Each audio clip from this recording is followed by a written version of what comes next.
Well, today is an interesting day. Today is one of my last few days having a bachelor pad. Because as I mentioned on the previous video, starting with Saturday, I'm going to be cohabitating. So no more bachelor pad. Okay, this shouldn't be long. This is kind of going to be a quick follow-up to my last video about Me Too protection. Because never fails.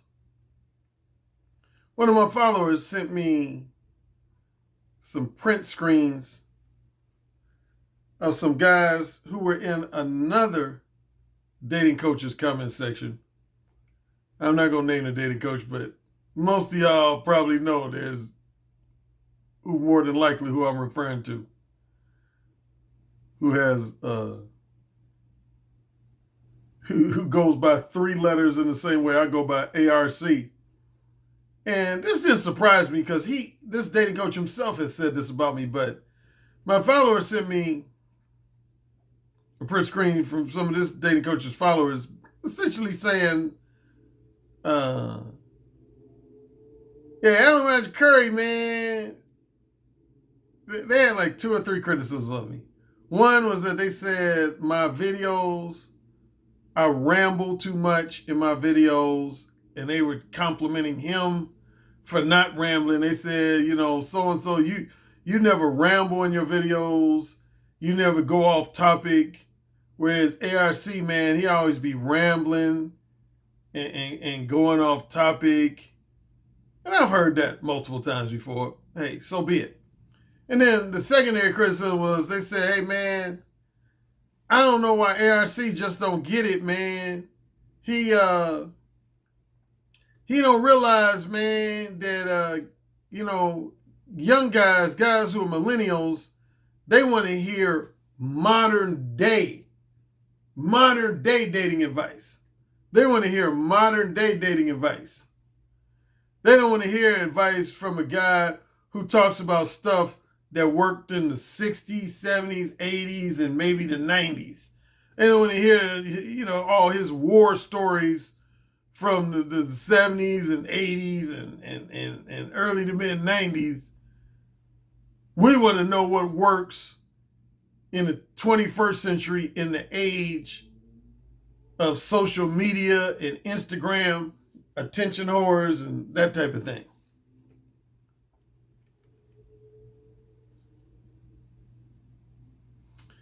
You know what's coming.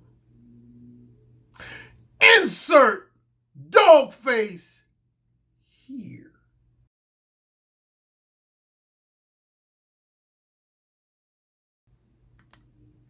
Some of these millennials just don't get it, man. Not only would I say guys who are millennials, some of them, now I have a lot of clients who are millennials, so I don't want to sound like I'm dogging out all millennials because I have some clients who are in the millennial generation. But there's definitely a percentage of millennials who just don't get it, related to my last video and this video I'm doing right now and some other videos I've done earlier this year and last year. But I would even say a lot of guys like in their 30s and 40s don't seem to get it. Don't seem to get it. Matter of fact, I'm going to tell you an older gentleman who didn't get it. And I got nothing but love for this brother. And matter of fact, this brother I'm about to mention, it's funny that O'Shea Duke Jackson did a roast of me. I'm surprised in his roasting of me. He's done 2 roasts of me in recent months. I'm surprised there was at least one thing he didn't roast me about. At least I haven't heard he did. One time, O'Shea Duke Jackson was interviewing me on his show the day that Bill Cosby first got locked up, got taken to prison. And I'm man enough to say, man, I lost it. I lost it that day. I actually lost it twice. Once off camera and once on camera. And a lot of men, if they see another man crying, a lot of times their temptation is to tease that man, criticize that man, say, "Oh man, men shouldn't be crying, man. That's too emotional. Men shouldn't be getting that emotional." But I'll tell you straight up, I'm man enough to admit it. Yeah, on O'Shea's show, he was interviewing me about it, and yeah, man, I started choking up, man. It was hard for me to watch Bill Cosby being taken away in handcuffs. When it comes to a celebrity, I would say that's the second hardest thing I've ever had to deal with, next to Michael Jackson dying. Because everybody know I'm a huge Michael Jackson fan. I would say the hardest thing I've dealt with to do with a celebrity was when Michael Jackson died. I would rank Bill Cosby going to prison as second, no lower than third. As a second, no lower than third hardest thing for me to see. Yeah, man, but here's where I'm going to kind of criticize Bill Cosby. And this relates to people who are making this argument that, see, a lot of guys, they have it almost reversed. And I've mentioned this in at least 2 or 3 videos before. A lot of guys, literally, including this dating coach, who I'm not going to say his name, but again, y'all know who I'm talking about, because I've read his book. He says this in his book. Do you know this other dating coach in his book?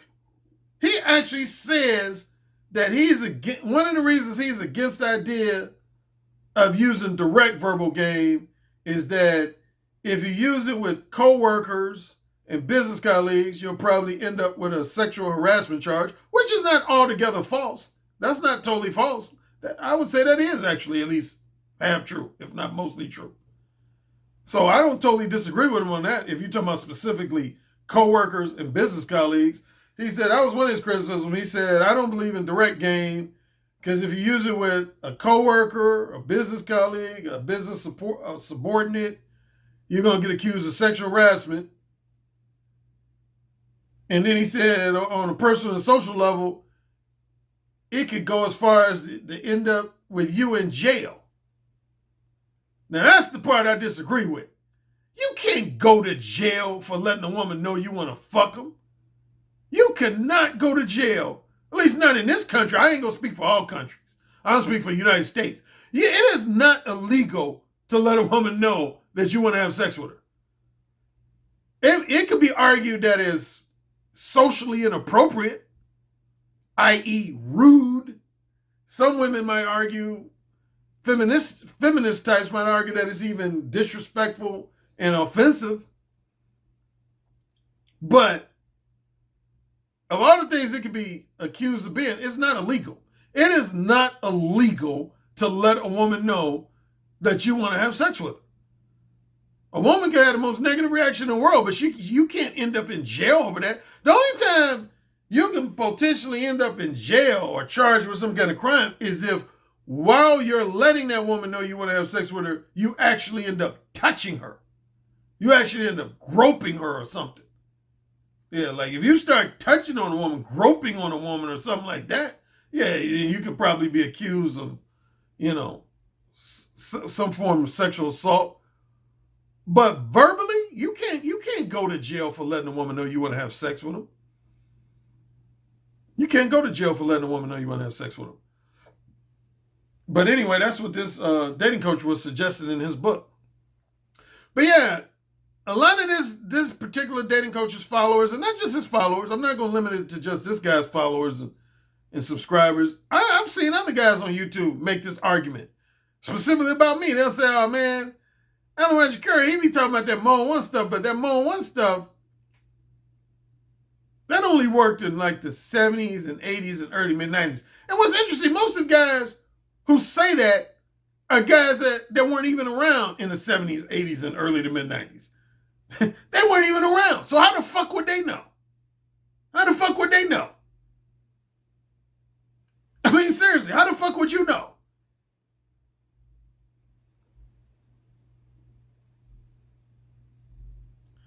If you're roughly 29 years of age or younger, or I would even argue 35 years of age or younger, how the fuck do you know what happened in the 70s and 80s other than what you heard? Other than what you might have heard from like an older relative or something. But you didn't see shit yourself. Shit, I experienced shit in the 70s and 80s. Even technically the late 60s, even though I was too young to realize what was totally going on. But I was born in 1963. I saw male-female interactions firsthand in the 70s and 80s.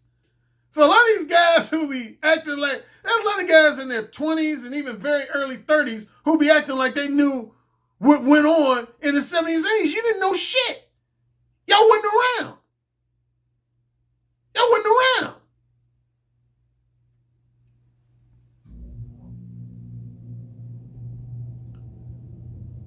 So, for example, if somebody's 30 years old, that means they were born in 1989. If right now somebody's 30, that means they were born in 1989. What the fuck do you know about how men and women were interacting in the 70s, 80s, other than either what you heard about or what you might have saw on TV or a movie or something? So y'all young guys need to shut that noise trying to give assessments of what went on in the 60s, 70s, and 80s. But who I was going to go back to, I kind of went on a digression. See, this is one of the criticisms. People say, yeah, see, he always be digressing, man. He be getting off topic. I was going to talk about Bill Cosby. Now, as much love and respect I have for Bill Cosby, I know a lot of black people don't care for Bill Cosby. They feel like he was kind of an uppity type black person who looked down on a lower socioeconomic class blacks. But I respected the guy for what he achieved in his career. But here's what I got to say, what Bill Cosby and a lot of guys in his generation didn't realize, and this is why a lot of guys have problems with some aspects of the Me Too movement. See, Bill Cosby came up in a time when you could get away with a lot of shit that you can't get away with now. And see, that's what amazes me, that men try to act like, in real simple terms, that direct was more applicable and beneficial in the 60s, 70s, and 80s, and early to mid 90s, but now you should more focus on indirect methods of getting to bed, when the reality is almost pretty much just the opposite. The number one time when you could get away with doing a lot of indirect related shit was in the 60s, 70s, 80s, and early to mid 90s. That's when you could get away. Like, more specifically, I'll tell you one major thing, and I've talked about this on 2 or 3 other videos. Here's what you could get away with in most of the 60s, the 70s, and I'd say at least 3/4 of the 80s. You could, like, okay, I'll talk about my college days. When I was in college, as y'all know, I was in a fraternity. Kappa Alpha Psi. When I was in college, man, this is what my frat brothers could get away with, as well as any fraternity guy on IU's campus, white, black, or otherwise, could get away with. You could have a party at the frat house, invite 2 or 3 women into your fraternity house room, encourage them to drink alcohol, get them sloppy drunk, and then just start taking off their clothes and fuck them. That's what you could do. That's how a lot of guys were able to have casual sex when I was in college. Next to lying to women and misleading them and manipulating them, the second most effective way that guys got women to have casual sex with them is simply they got them drunk. They either got them drunk or they got them to smoke weed. I don't know too many guys who were using cocaine, but that came a little later. But yeah, it was either alcohol or weed. And there was no legal ramifications to that. Like when I was in college, you could get a woman sloppy drunk, then just basically take off her clothes, fuck her. And I was living in an era at that time where there was no legal like, I give you an example. I mentioned this, I think, on one other video. I was close friends with a guy who was a campus police officer. And somehow we got on the subject about rape.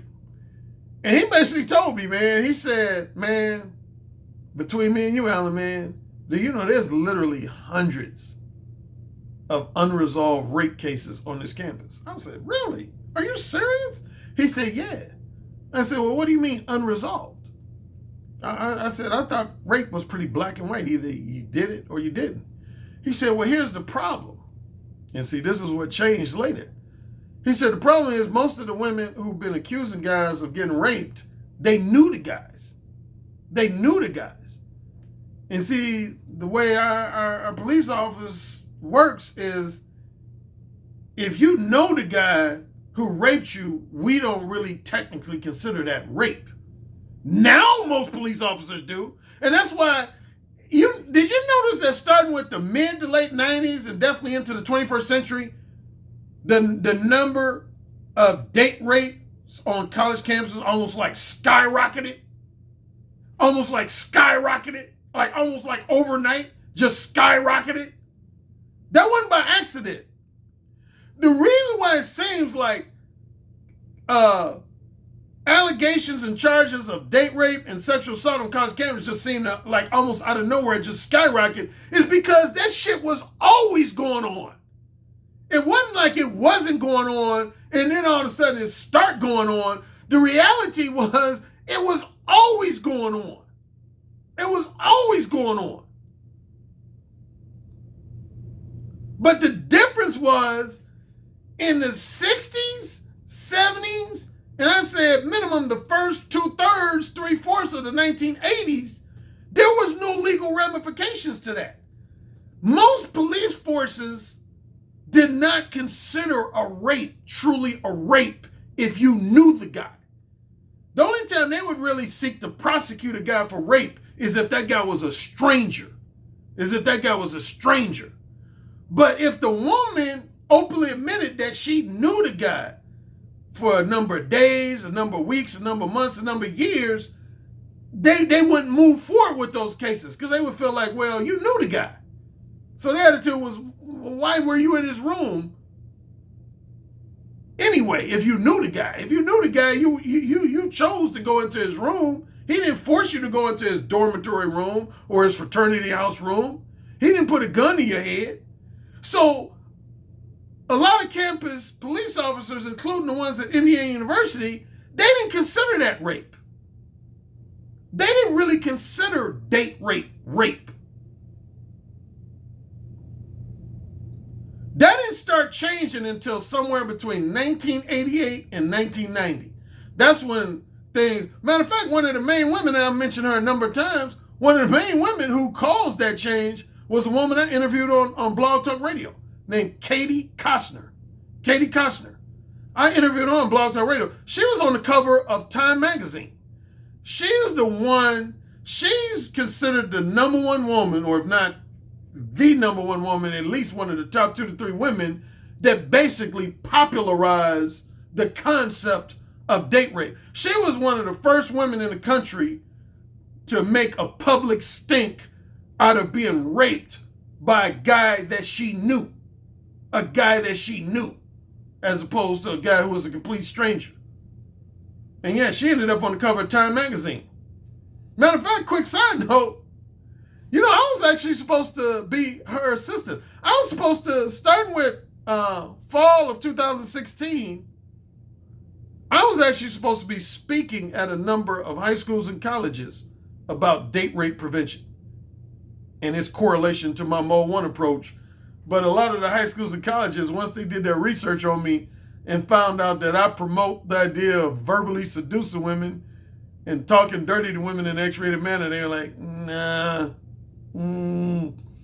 yeah. See, remember I always joke about how my brother gets mad at me for using profanity and a lot of X-rated language because he says it's preventing me from gaining mainstream wealth? This was an example. If I would have worked with Katie Costner, man, I probably could have been making an extra 150 to 200 grand a year. Yeah, but a lot of these high schools and colleges, they said, no. A lot of the people who were in position to hire me, they weren't against me themselves because they trusted the recommendation of Katie Costner. But they were worried about their alumni contributors, their alumni donators and contributors having a negative reaction to me if they found out that I teach men how to get women in bed by using X-rated language. So there you go. My Mode 1 hardcore method cost me some money. Such is life. But yeah, man, Bill Cosby, see, because that's what Bill Cosby was doing with a lot of women. He would get women drunk or get them drugged up and then fuck them. Here's the thing. In the 60s, 70s, and most of the 80s, you literally could get away with that. Like, have you noticed, like Brett Kavanaugh and guys like him? You notice how a lot of guys are getting bent out of shape because women are now going back all the way to like the 50s, 60s, 70s, and 80s and talking about how they were date raped in a retroactive manner? And a lot of guys don't like that. Because, dude, if you could, let's put it this way. If you could put guys in jail based on what they did 20, 30, 40 years ago, man, I'd say probably at least 1/3 to 1/2 of my frat brothers would be in jail for date rape. And a lot of guys I went to college with and high school with would be in jail for date rape. And I'm not even joking. Because again, man, that's how a lot of guys got pussy back in the day. A lot of guys got pussy by simply getting a woman either sloppy drunk and or having her smoke weed, and then they would just basically take advantage of her. Shoot, I dare you to try to do that in the 21st century. Too risky in the 21st century, man. And that's why I try to get these young guys to understand, man, you can't do that shit in the 21st century. You'll get a date rape charge thrown your way like that, like in a microsecond. Because if a woman can prove that she was not in her mental faculties were compromised, meaning because of alcohol in her system or drugs in her system, she was not able to properly give you consent, she can charge you with date rape. That's how it is today. She can charge you with date rape. She can simply say, I had too much alcohol in my system to really properly give that guy consent. Or I had too many drugs in my system to properly give that guy consent. But again, back in the day, you could get away with that shit, man. Guys in the 1960s, that's how they got a lot of their pussy. Definitely the 1970s. That might have been the height of it. It was the 1970s. A lot of men got women in bed by getting them drunk and or giving them drugs, such as marijuana. That was one of the number one ways that men got women in bed in the 1970s. And I would say to a slightly less extent, the first 2/3 of the 1980s. Again, when I was a kid, like I told this story once before, I remember my fraternity gave a party with this white fraternity. And this guy from the white fraternity, he saw me being mode one with a woman. And he asked me, he said, hey, he's kind of semi-drunk. He's like, hey, come here. Let me ask you something. I said, what's up? He said, I keep seeing you talking to women like in their left ear. You whispering in their ear. Like, what is that all about? I said, oh, that's me doing my smooth, seductive, dirty talk. I said, that's how I get a lot of women in bed. He said, really? Wow. He said, so you got to go through all that, huh?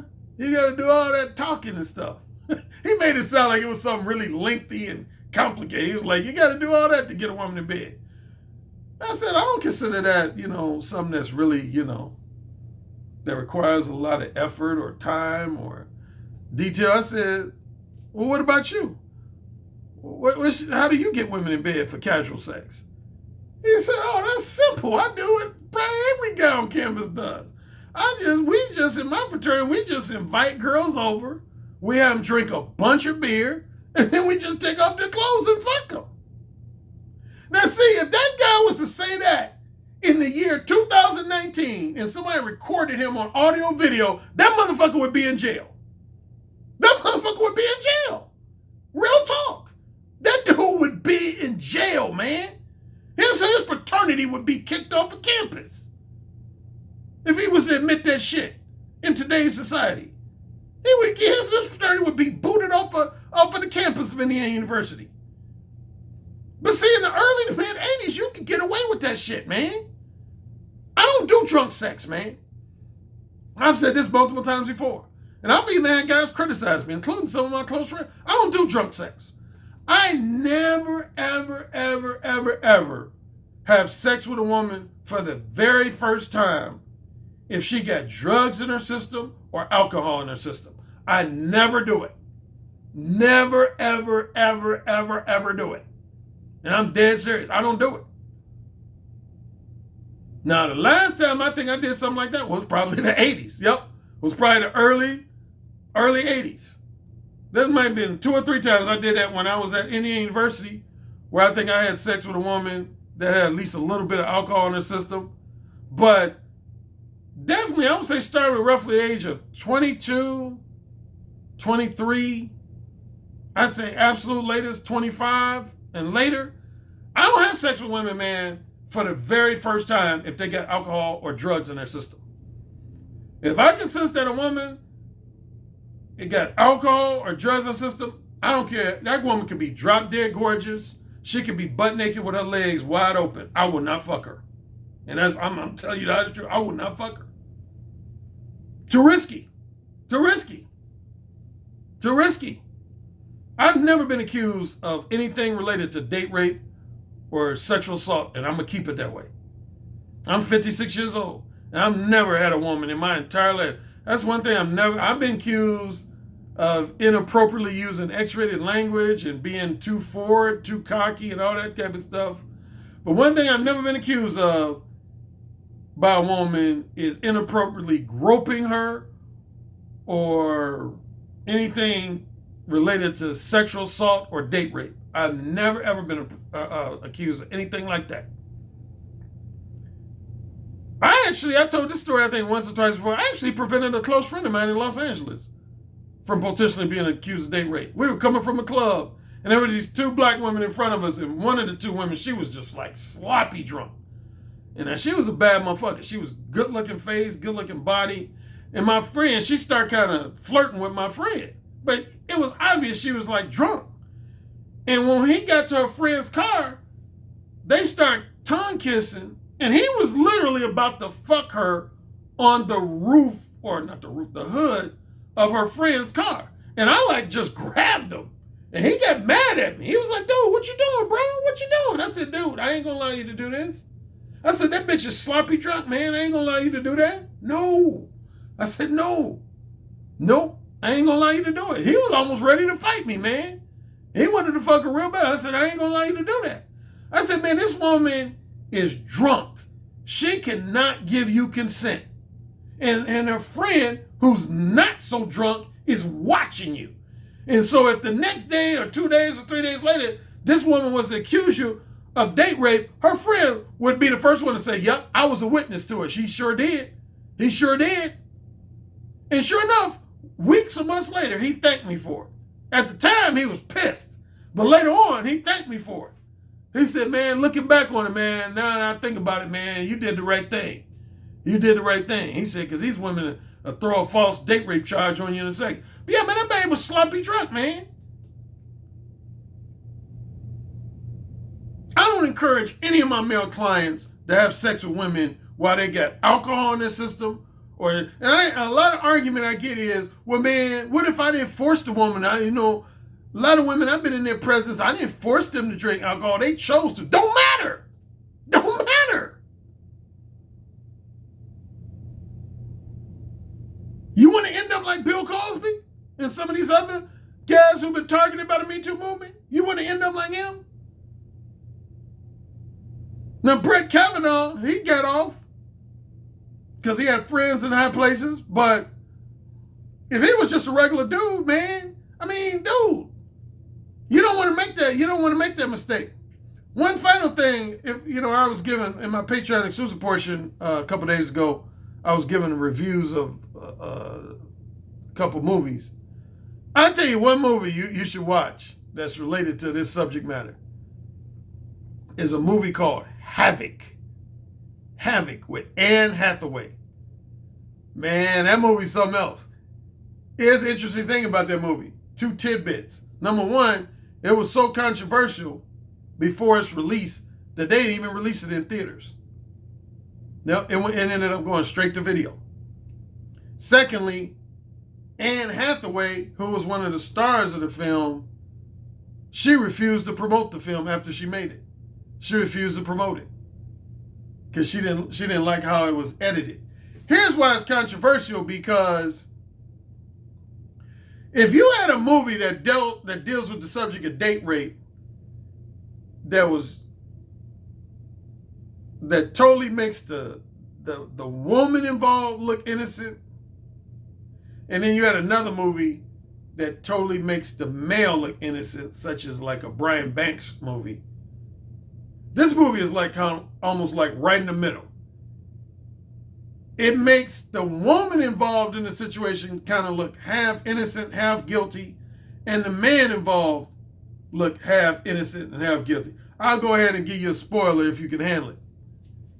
The situation is, it's about these high schoolers from the Los Angeles area that come from, places like Pacific Palisades. If you're not familiar with LA, that's a real wealthy type area, Pacific Palisades. A lot of celebrities live there. A lot of real wealthy people live there. Excuse me for a second.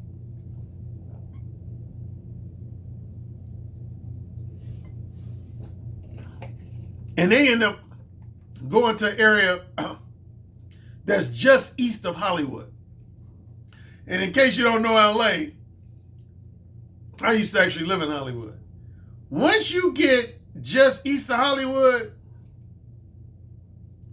you pretty much in the hood. More specifically, the Latino hood. Not so much the black hood. Most of the black hood areas is like Compton, South Central LA. East LA is where the Hispanic hood is. And in the movie, they end up going to essentially some area in the Hispanic hood. And Anne Hathaway and her girlfriend end up running across these Mexican gangster type dudes. And they're like intrigued by them. They got that thug love, that thug lust, you could call it. They start lusting after these guys because they like how hard they are, how hard and thuggish they are. Anyway, skipping over miscellaneous details, they have Anne Hathaway and her buddy, this actress named Bajol Phillips, I think her name is. They end up coming to this party and, getting wasted. They get some alcohol in their system. And so the Mexican gangster's like, hey, he basically tells them in so many words, man, I don't want y'all around me if y'all gonna be manipulative time wasters, cock teasers and shit. Y'all got to give up the pussy. Y'all got to give up the pussy. So initially, keyword initially, they do give those guys consent to fuck them. Initially, they do give consent, even though they do have alcohol in their system. And so first, one guy starts trying to fuck Anne Hathaway, but at the last second, she says no. And she just leaves the bedroom because she's like, no, I can't do this. But his buddy is on the other bed fucking her girlfriend, Bajou. So since he got spawned, rebuffed by Anne Hathaway, he decides to join in with his buddy and basically run a train on her girlfriend. And she can't handle that shit. So Anne Hathaway ends up pulling out of the party and they take off. And then a couple days later, her girlfriend accuses those guys of raping her. But the way it plays out, it's almost like right on the borderline. It's kind of like half yes he did and half no he didn't. Again, where I would argue that the men were kind of sort of innocent is that the women did initially give them verbal consent to get fucked. But the one catch is they had some degree of alcohol in their system. And secondly, Anne Hathaway's girlfriend, Bajol Phillips, she actually didn't give the consent to have a threesome. She gave one guy consent to fuck her. She never gave consent for two guys to fuck her.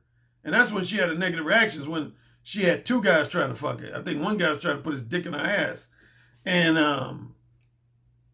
Anne Hathaway, I read later on, she didn't want to promote the film because she felt like the guys should have been made more to look like the bad guys, like just blatant rapists. But the person who directed the film and edited the film, they didn't present it like that. They kind of left it up to the audience to decide, well, who do you think was at fault for this? Was it 100% the man's fault, or was it at least 50% the women's fault? Anyway, in today's era, it don't matter because that whole situation would be considered the man's fault because the girls had alcohol in their system. And see, that's what I'm really trying to emphasize to you guys, man. You can't be trying to fuck women, man.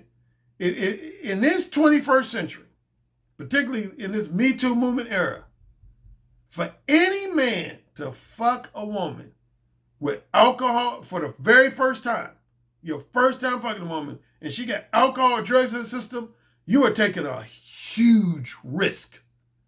You are taking a huge legal risk. I'm telling you. Take it from Uncle Al and Roger Currie. I'm telling you. You are taking a huge... I don't fuck with the shit. Like the women who were in my BDSM video, remember I talked about how I had them sign a contract? That was part of my contract. I said, you know, when they first showed up for the filming, I said, if y'all got any alcohol, if I sense that you have alcohol or drugs in your system, I'm kicking you out. You can't be filmed. Can't be filmed. Nope. Nope. I don't fuck with women, man, that got substances in their system. I don't fuck with women who got substances in their system. Get it? Got it? Good. Since this was a public service announcement, more or less, I'm not going to do a Patreon exclusive portion today, but I'll probably come back with a Patreon video either tomorrow, Wednesday, or sometime Saturday or Sunday. I'm going out of town on Thursday, but I'll be back in town on Saturday evening. So I might do a Patreon exclusive video then. Until then, peace.